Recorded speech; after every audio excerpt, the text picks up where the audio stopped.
to a story that we've been covering that has parents concerned about the drinks that they provide for their children. Why shouldn't they be, right?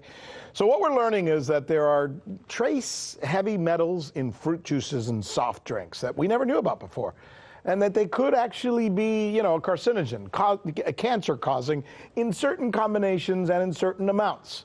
RT's Trinity Chavez has a story.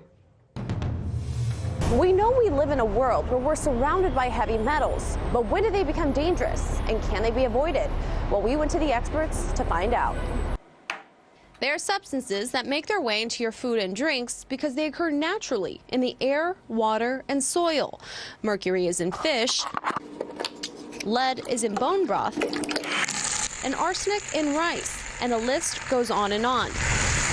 But how are things that are supposed to be good for you contain such harmful toxins?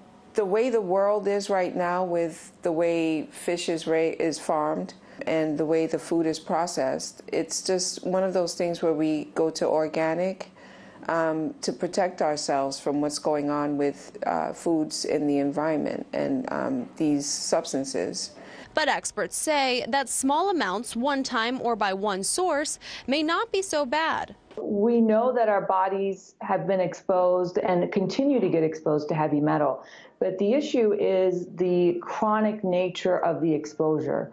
The more exposure, obviously, the more harmful it is. In fact, exposure to heavy metals, such as arsenic, lead, and mercury, could have damaging effects on one's health. We worry about heart disease, cardiovascular disease, hypertension, so high blood pressure. We are concerned with fertility.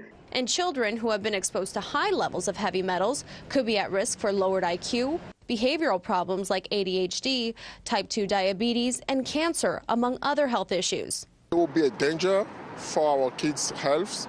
It should be prohibited or more protected by the government. In 2016, the FDA did propose limiting inorganic arsenic in infant rice cereal to 100 parts per billion, and in 2013 proposed limiting inorganic arsenic in apple juice to 10 parts per billion, the federal arsenic standard for drinking water. But neither limit was ever finalized because the fact is, the scientific community is still unsure of what amount is actually safe.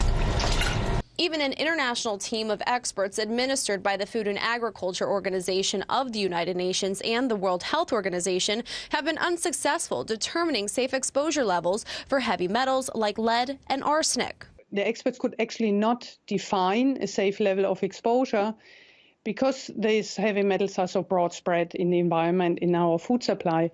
So the consequence is to reduce the levels in the foods to as low as possible. While scientific advances have enabled increased detection and data, the FDA says it's working to identify other areas in which they can further improve efforts to reduce the level of these metals in foods. Now, experts say the best way to limit your heavy metal exposure is to buy organic products and to eat organic foods, and to stay away from the products known to have high levels of heavy metals.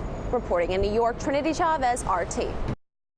Hey YouTube, thanks for checking out our channel. We hope you enjoyed the video. We have tons of content for you just like this. For more of RT America's one-of-a-kind news and analysis, be sure to subscribe and never stop questioning more.